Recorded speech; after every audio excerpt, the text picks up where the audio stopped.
And now let's have a few more examples to finish off our discussion on angular motion.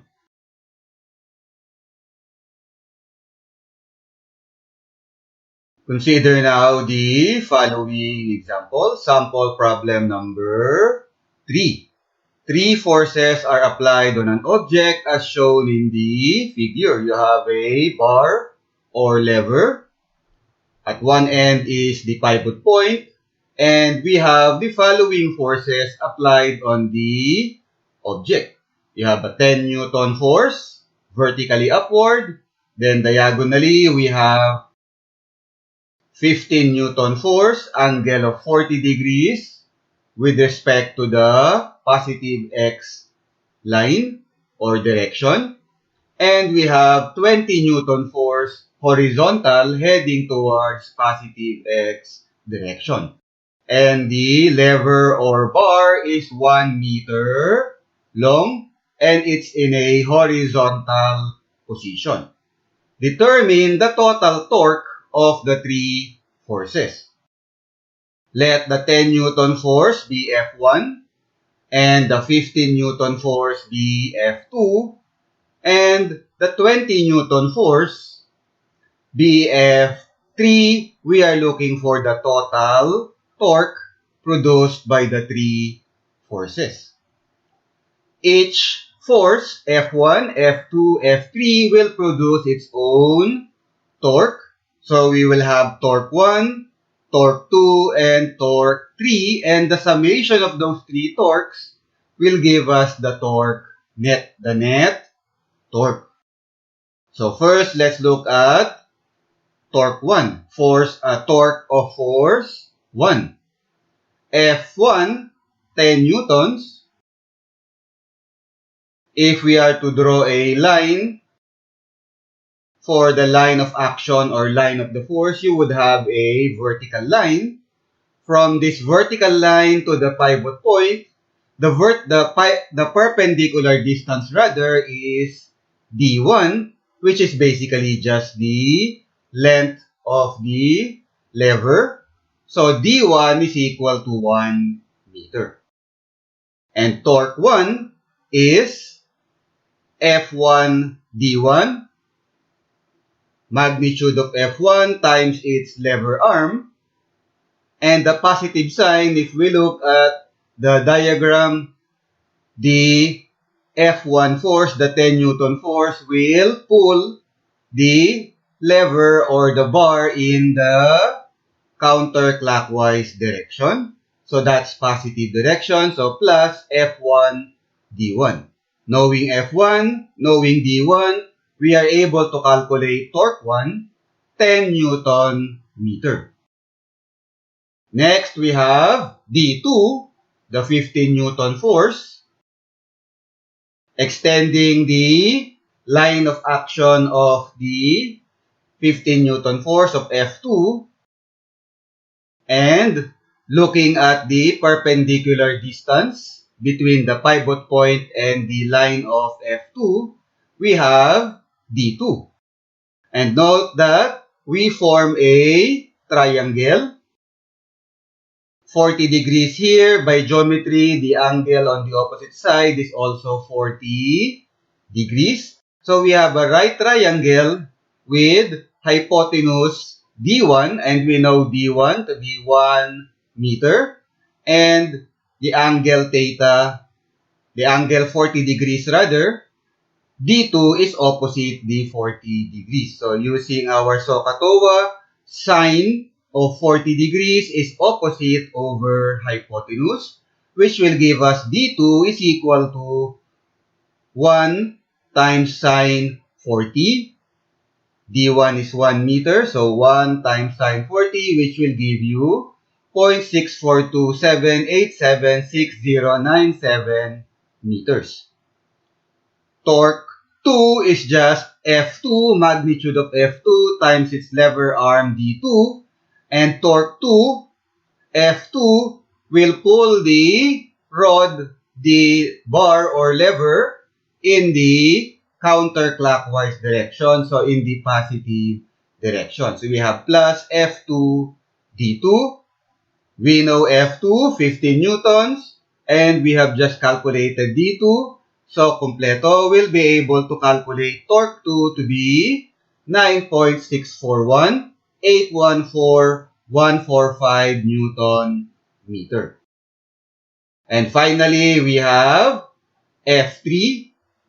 If we extend the line of F3, it will touch the pivot point, which means the distance between the line of F3 and the pivot point is 0, which means torque 3 is 0. Now that we have torque 1, torque 2, and torque 3, we can get the net torque. Net torque is just summation of all the torque. We have three forces, F1, F2, F3. So we have three torques. Torque 1, torque 2, and torque 3. So torque 1 plus torque 2 plus torque 3 will give us 19.642 Newton meter.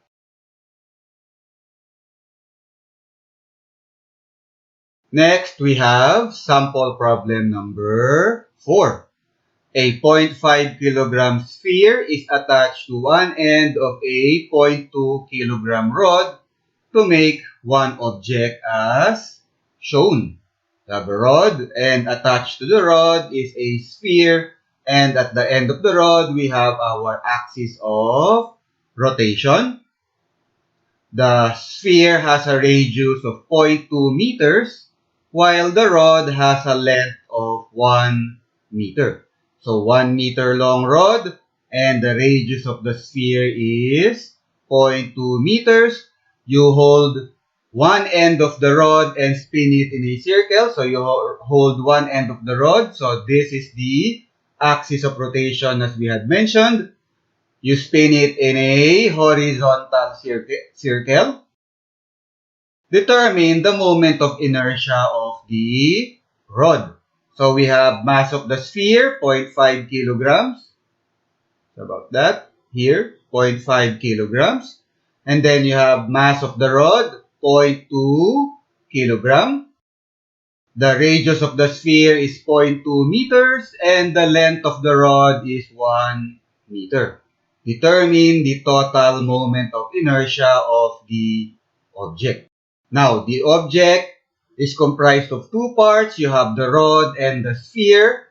Therefore, the total moment of inertia of the object is just summation of the moment of inertia of the individual parts making up the object.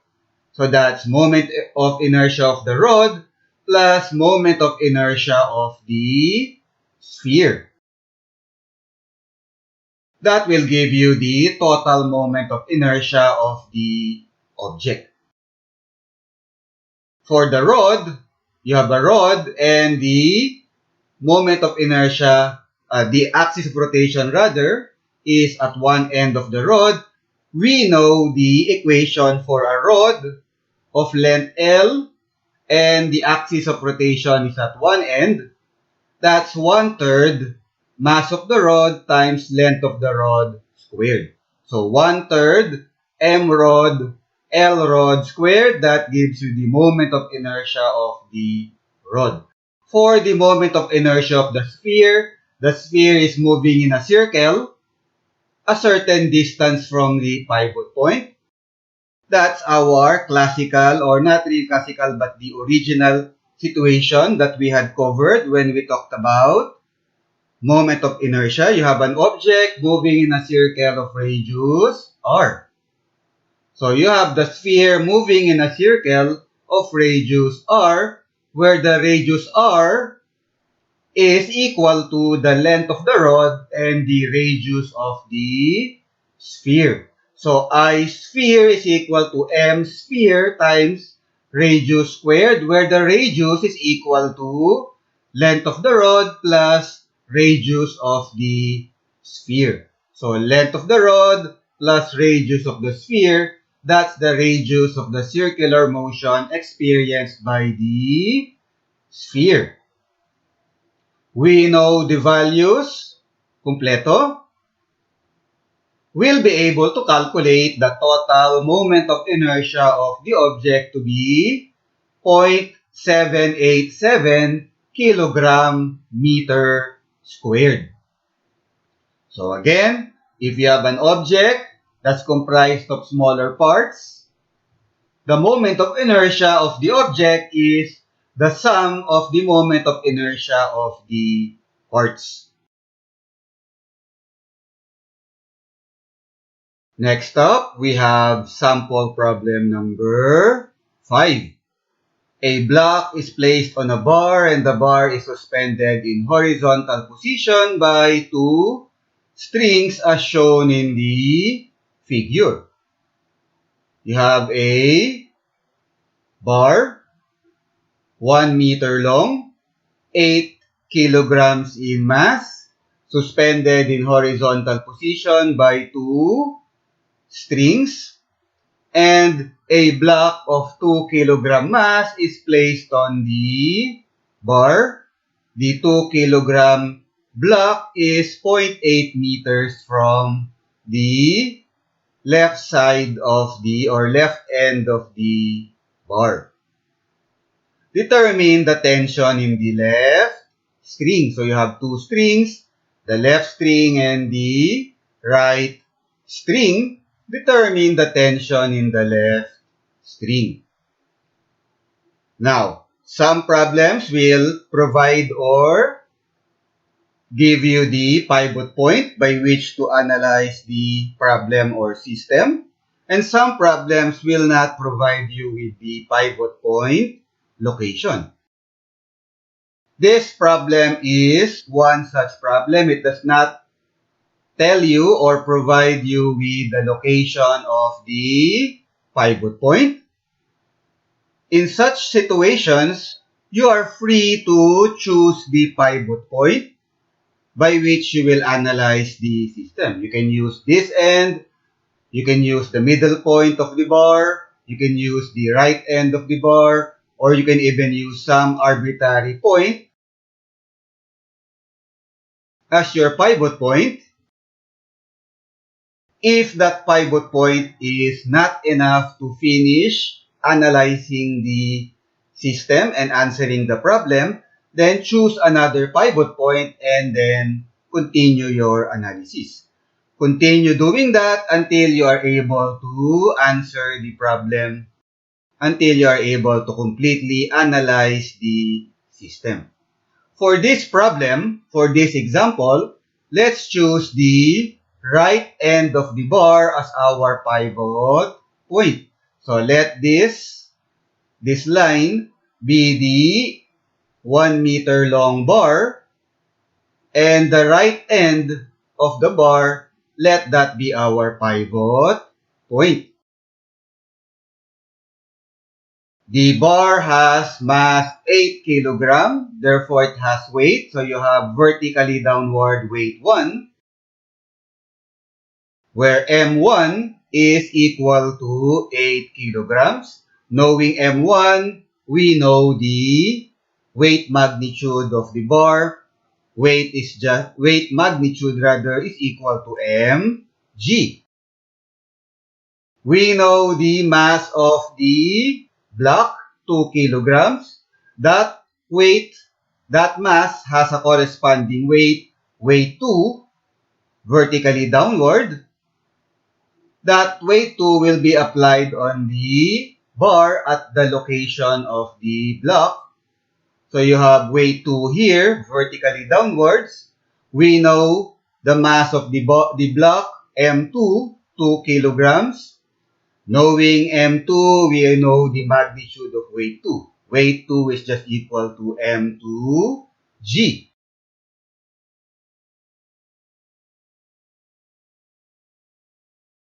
L1 is the length of the bar. L1 is 1 meter.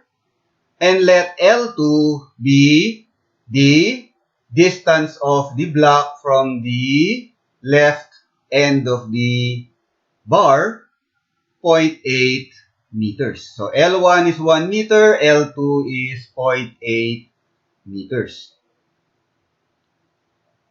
Because of the weight of the bar and the weight of the block, the strings, the left string and the right string are being stretched.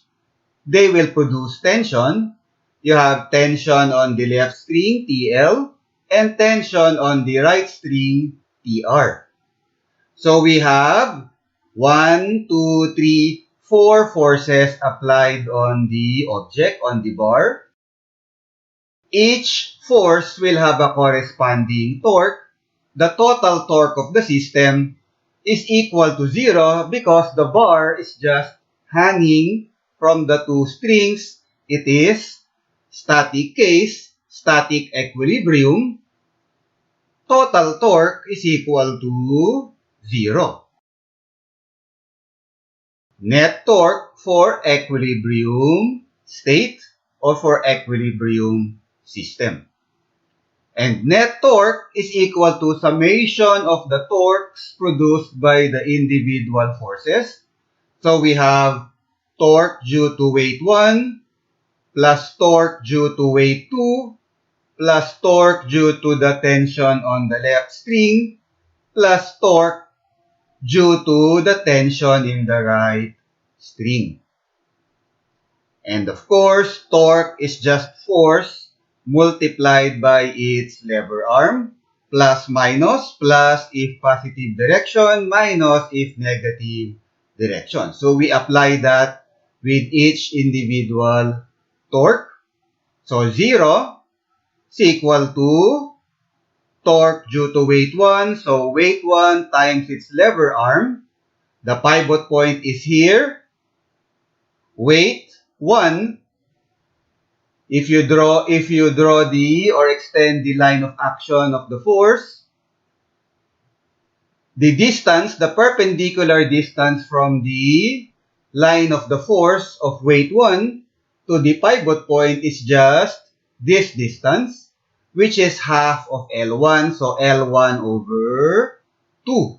And weight 1, with respect to the pivot point, weight 1 will pull the bar in the counterclockwise direction. That's positive direction. So plus weight 1 times its lever arm, L1 over 2. Next, we have weight 2, torque due to weight 2. Weight 2 will pull the bar in the counterclockwise direction, so positive direction. So plus weight 2 magnitude times its lever arm.